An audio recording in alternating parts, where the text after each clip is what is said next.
Hello students, welcome back to personal tutor. मैं हूं संयोगिता और आज हम डिस्कस करने वाले हैं शब्द परिचय 3 का एक्टिविटी पार्ट।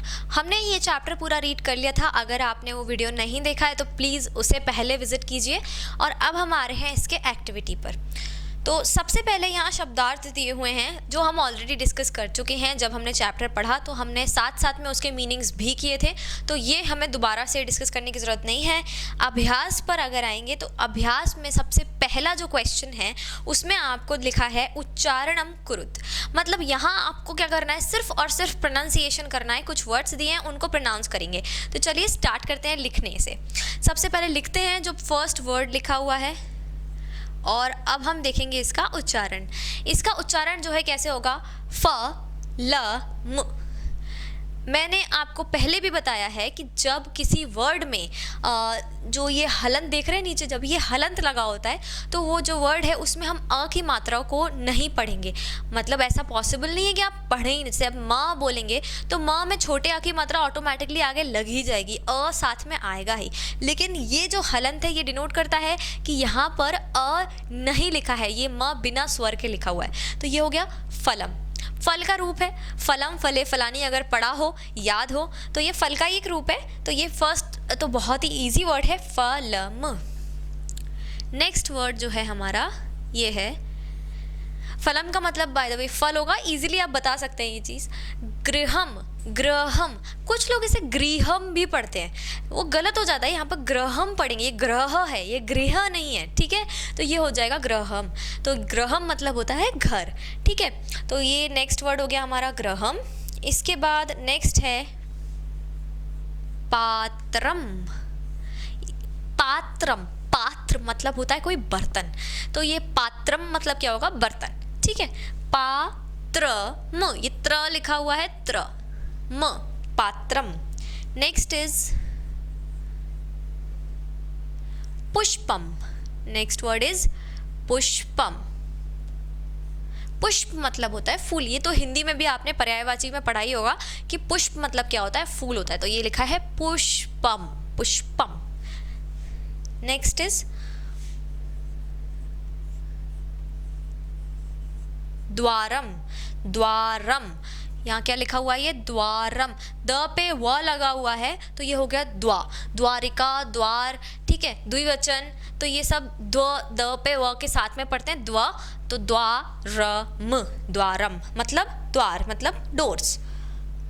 विमानम,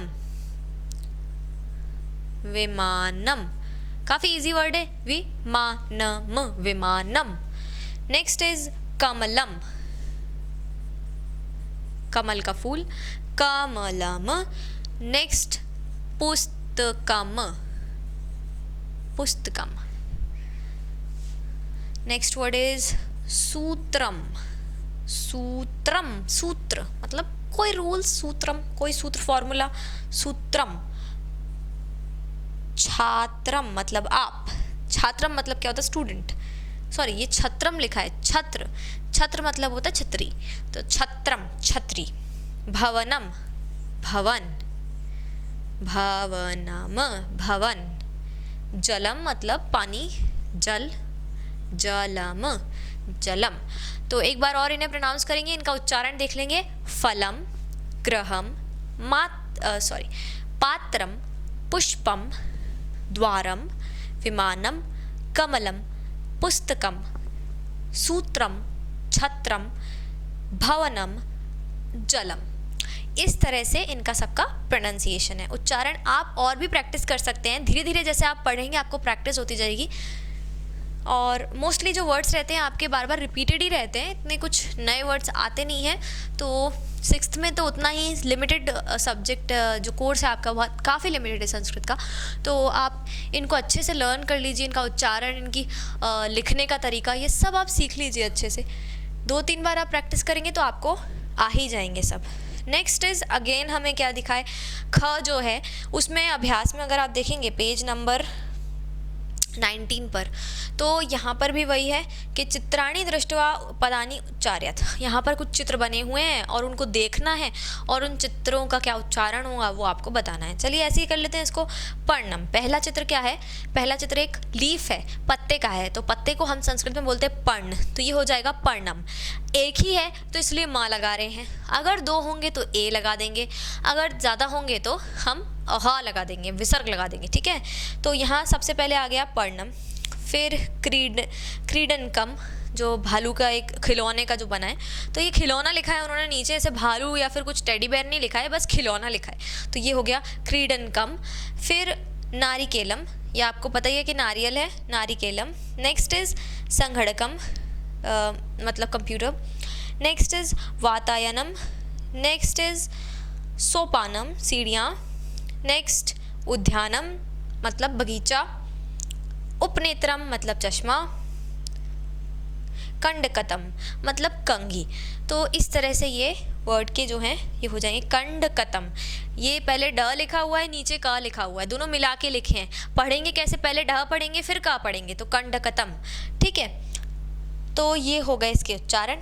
नेक्स्ट में इम्पॉर्टेंट जो एक्सरसाइज होती है संस्कृत की, दैट इज वर्ण संयोजन एंड वर्ण विच्छेद। तो अभी हम पहले सबसे कर रहे हैं यहाँ पर वर्ण संयोजन, मतलब हमें क्या करना है, अलग अलग वर्ड्स दिए हुए हैं, स्वर भी अलग दिए हैं, व्यंजन भी अलग दिए हैं, मात्राएं अलग दी हुई हैं, सबको मिलाकर शब्द बनाना है, ठीक है। स्टार्ट करते हैं इसको।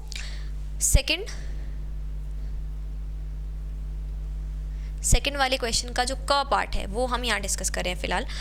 फर्स्ट वाला तो ऑलरेडी पर्णम जो है वो किया हुआ है।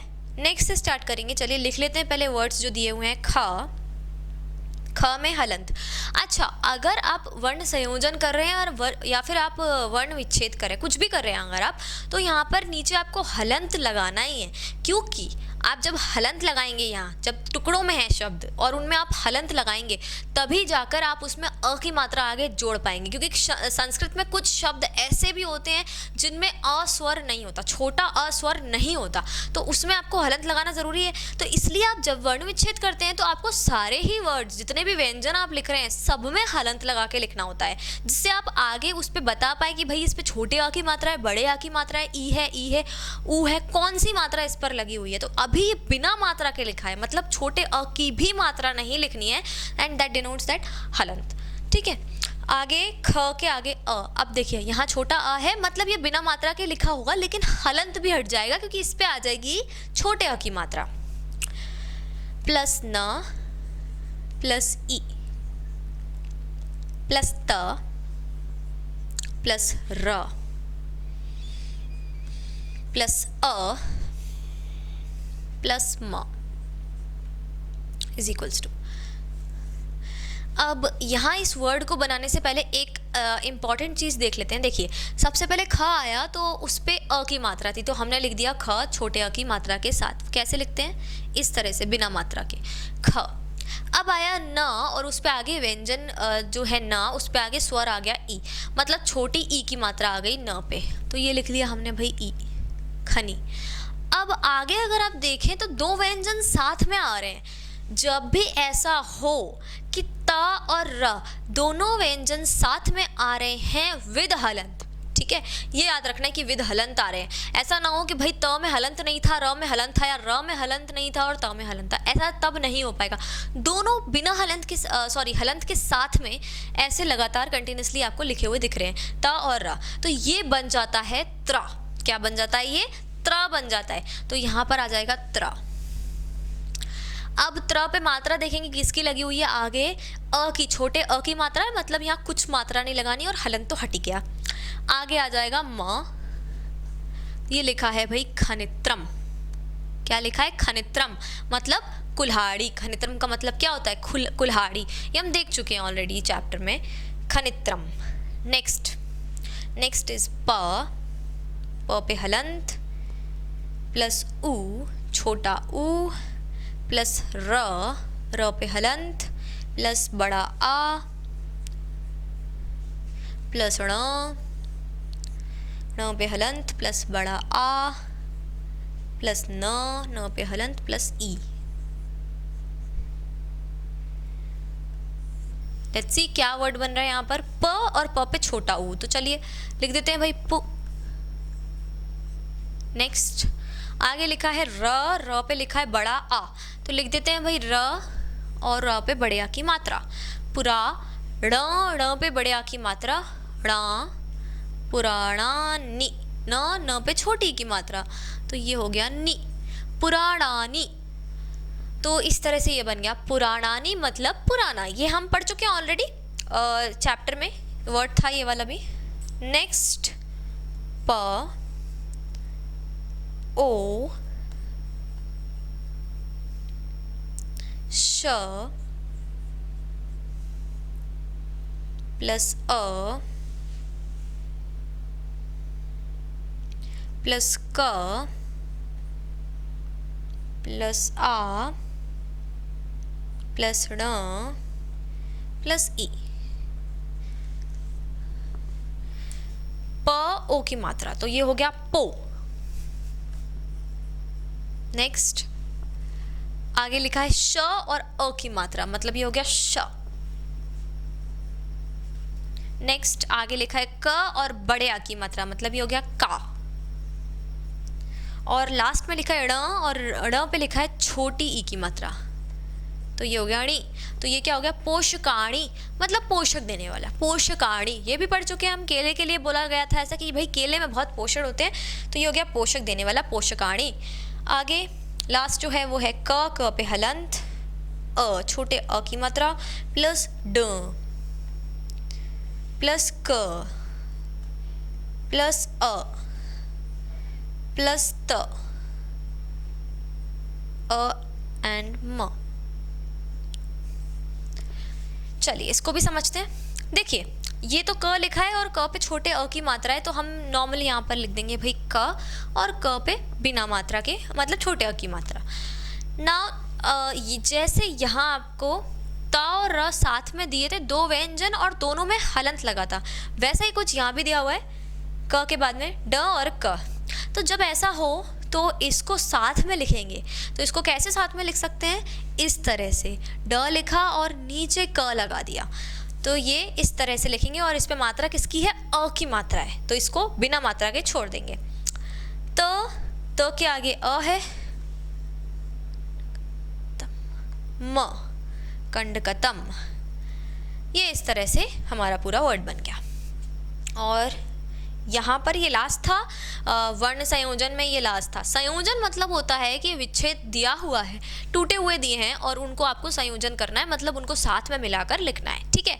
अब जो नेक्स्ट हमारा क्वेश्चन है उसमें उल्टा करना है, उसमें आपको वर्ड्स को तोड़ना है। आपको पूरा संयोजन दिया हुआ है, वर्ड दिया हुआ है पूरा, और आपको उसे तोड़ तोड़ कर इस तरह से लिखना है। चलिए स्टार्ट करते हैं।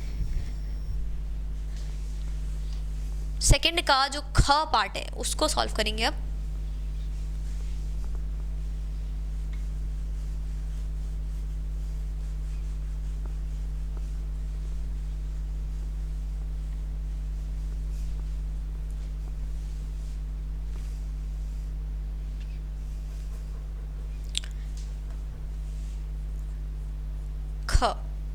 ख में आपको फर्स्ट वाला ऑलरेडी किया हुआ है, सेकंड से स्टार्ट करेंगे पुस्तकम। अब इसका आपको करना है क्या, वर्ण विच्छेद करना है यहाँ पर पुस्तकम। तो सेम जैसा प्रोसेस हम वर्ण संयोजन में यूज़ कर रहे थे ना, बिल्कुल सेम वैसा प्रोसेस हम यहाँ पुस्तकम इस पूरे वर्ण विच्छेद में यूज़ करेंगे। तो हम पहले देखेंगे कि भाई यहाँ पर सबसे पहला वर्ड क्या दिया है, ठीक है, और उसके बाद देखेंगे कि भाई उस पर मात्रा क्या दी है। चलिए स्टार्ट करें। तो ये है प और प पे उ की मात्रा है, तो बस क्या करना है, सबसे पहले लिख दो प के साथ में हलंत। मैं आपको पहले भी बता चुकी हूँ कि अगर बिना मात्रा के संस्कृत में कोई भी शब्द आप लिख रहे हैं तो आपको उसके नीचे हलंत लगाना कंपलसरी है, नहीं तो उस पर इम्प्लाइड छोटे अ की मात्रा हो जाती है भाई। तो यहाँ पर हलंत तो लगेगा ही लगेगा जब आप वर्ण विच्छेद कर रहे हैं, तो ठीक है। तो प पे हमने लगाया हलंत। अब देखेंगे कि प पे मात्रा किसकी दी हुई है, उ की मात्रा दी है, छोटे उ की। तो हम लिखेंगे वर्ण में छोटे उ की मात्रा, स्वर लिखेंगे प्लस छोटे उ की मात्रा। नेक्स्ट हमारा जो शब्द है वो है स। अब यहाँ पर बहुत इम्पॉर्टेंट जो हलंत जो रोल प्ले करता है ना संस्कृत में, वो यहाँ से आपको समझ आएगा। देखिए स लिखा है आधा, मतलब बिना मात्रा का। अब इसको कैसे बताएं भाई, तोड़ के कैसे बताएं? बिना मात्रा के स लिखेंगे तो पूरा ही लिखना पड़ेगा, ऐसे कैसे आधा सा लिख सकते हैं? वही बताता है हलंत।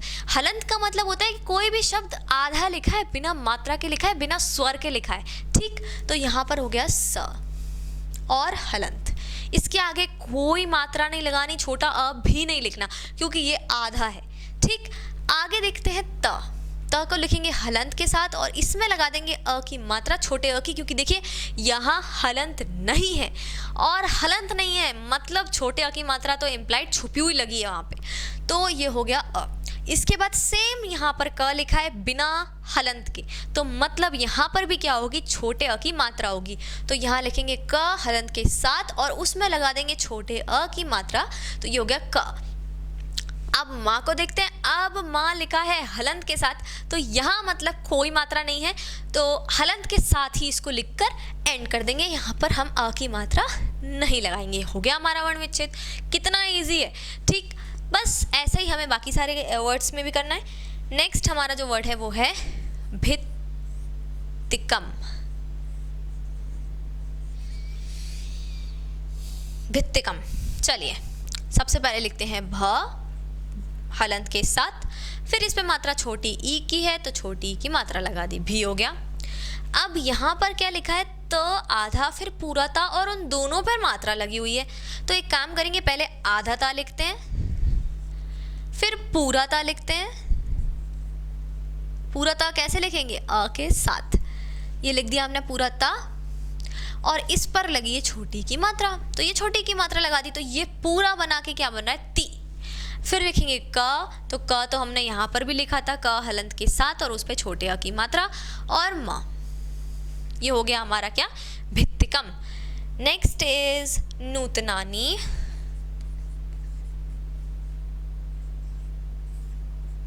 न हलंत के साथ और उस पर लगेगी बड़े उ की मात्रा, फिर आएगा त छोटे आ की मात्रा के साथ, नूतना।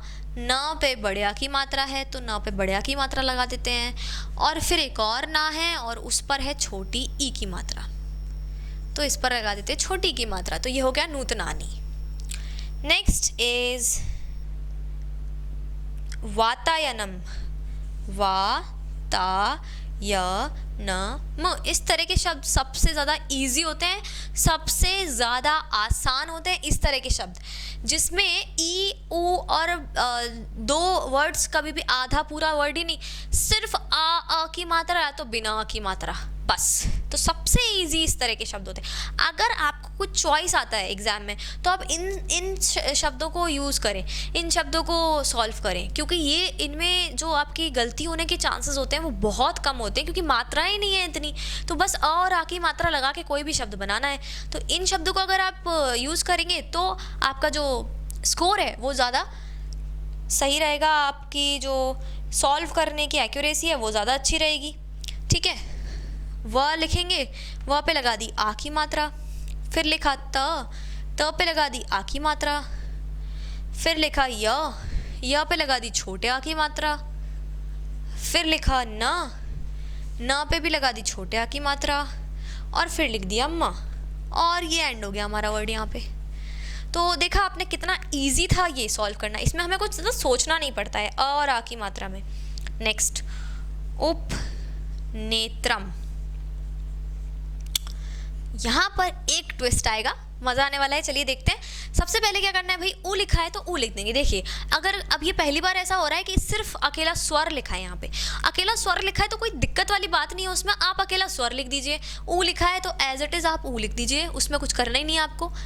आगे लिखा है प, तो हम क्या लिख देंगे, प लिख देंगे हलंत के साथ और फिर इस पे लगा देंगे छोटे अ की मात्रा। फिर हमारा लिखा है न, तो हम लिखेंगे न हलंत के साथ और इस पर लगा देंगे हम ए की मात्रा। ये ए की मात्रा होती है, ठीक है, और आई की मात्रा में ये इधर एक वर्ड आ जाता है ऊपर। नेक्स्ट अब लिखा है त्र। त्र एक संयोजित वर्ड है, मतलब क्या है कि त्र जो है ये त र से मिलके बनता है, ठीक है। तो हमने जब अभी क्या बोलते हैं वर्ण संयोजन किया था यहाँ पे, तो वर्ण संयोजन में हमने त्र को कैसे लिखा था, त और र लिखा हुआ था, जिसको हमने मिला के त्र लिख दिया था, राइट। तो बस यहाँ पर तोड़ना है, अब तो तोड़ देते हैं इसको, त्र को, त पे हलंत और र पे भी हलंत, और मात्रा इस पे अ की है तो अ की मात्रा लगा दी भाई, ये हो गया त्र लिखा। ये अगर त्र में ई की मात्रा होती तो अ की जगह ई आ जाता, ए की होती तो ए आ जाता, ठीक है। म लिखेंगे लास्ट में, म में लगा देंगे हलंत, और ये यहाँ पर हो गया हमारा एंड, तो उपनेत्रम, तो ये हो गया हमारा पूरा उपनेत्रम, ठीक है स्टूडेंट्स। तो इस तरह से ये हमारा यहाँ पर जो सेकंड का ख वाला जो पार्ट है ये कंप्लीट हो गया है। इसको हम कर देंगे रब।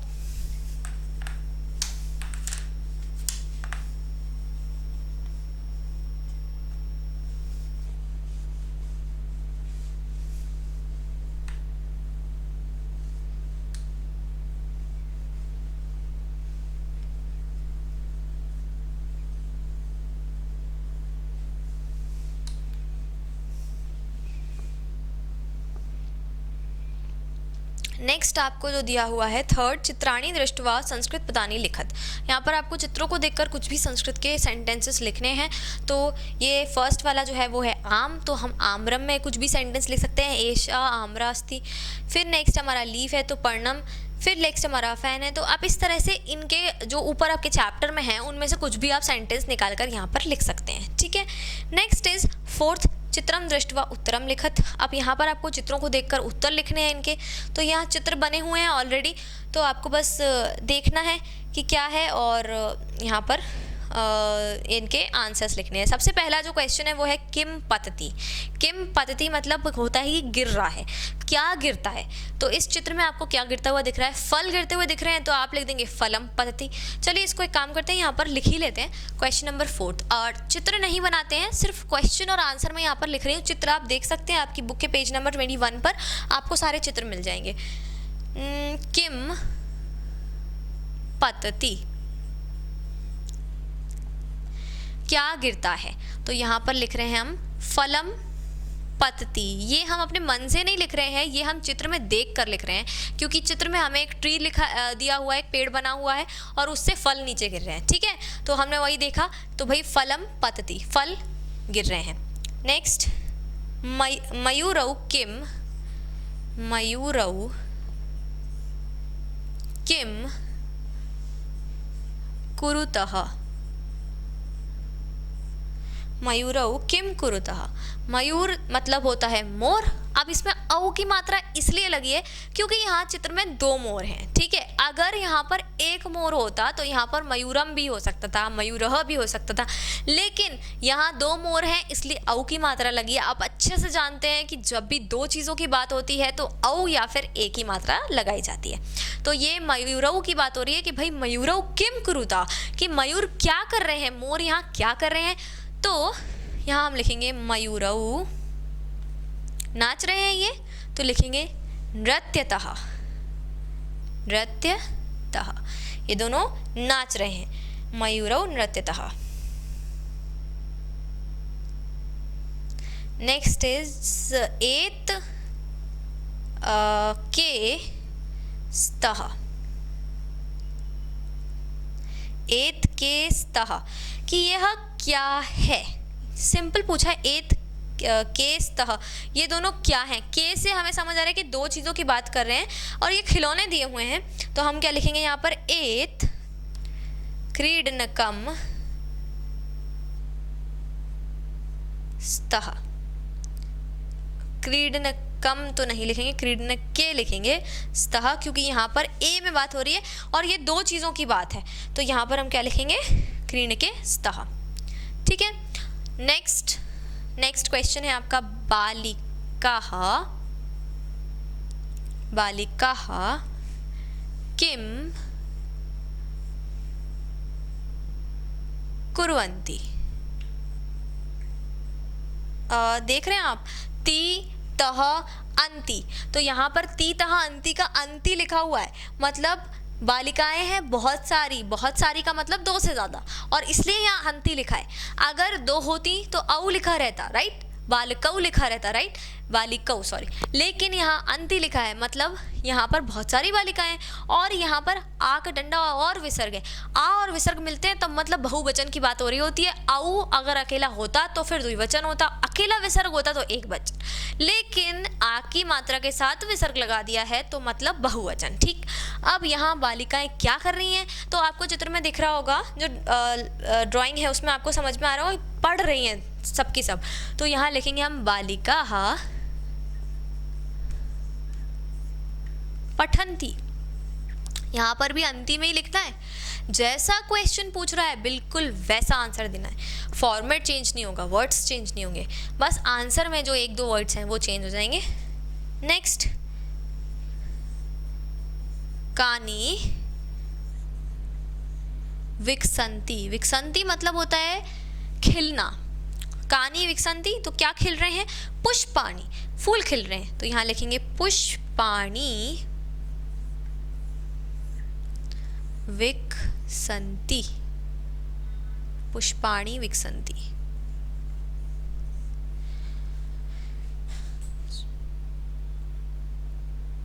यहाँ पर ये हमारा लास्ट था पुष्पाणि विकसन्ति, तो यहाँ पर ये जो है ये फोर्थ वाला जो क्वेश्चन है यहाँ पर खत्म हो गया है। आगे हमें जो फिफ्थ क्वेश्चन दिया है उसमें दिया हुआ है निर्देशानुसार वाक्यानि रचयत। अब यहाँ हमें निर्देशानुसार जो है वाक्यों की रचना करनी है। वाक्यों की रचना मैं आपको यही बता देती हूँ। देखिए, फर्स्ट वाला किया हुआ है एतत् पतति, मतलब ये बहुवचन में आपको चेंज करना है, ती का अंति हो जाएगा, राइट। नेक्स्ट इज एते पर्णेस्तः, इसको आपको बहुवचन में करना है, तो एतानि पर्णानि। इसके बाद बहुवचन में अगेन मयूरः नृत्यति, तो मयूराः नृत्यन्ति। नेक्स्ट द्विवचन में करना है एतानि यानानि, तो एतौ यानौ। इसके बाद आपको करना है बहुवचन में छात्रे लिखतः, तो छात्राः लिखन्ति। इसके बाद द्विवचन में नारिकेलम पतति, नारिकेलौ पततौ। तो इस तरह से आपको जो है पतत लिखना है, पतिता, पतती की जगह पे पतत आ जाएगा, यहाँ पे त में हलंत। तो इस तरह से आपको बस वचन चेंज करना है। यहाँ पे धातु रूप को देखकर आप किसी भी सेंटेंस का वचन बिल्कुल चेंज कर सकते हैं, उसमें कुछ भी अलग से रॉकेट साइंस नहीं है। धातु रूप का वीडियो ज़रूर देखिए स्टूडेंट्स, फिर से एक बार आपको सजेस्ट करूँगी। और यहाँ इस सजेशन के साथ हमारा ये चैप्टर जो है एंड हो रहा है। मिलते हैं नेक्स्ट वीडियो में एक नए चैप्टर के साथ, तब तक के लिए thank you and good bye.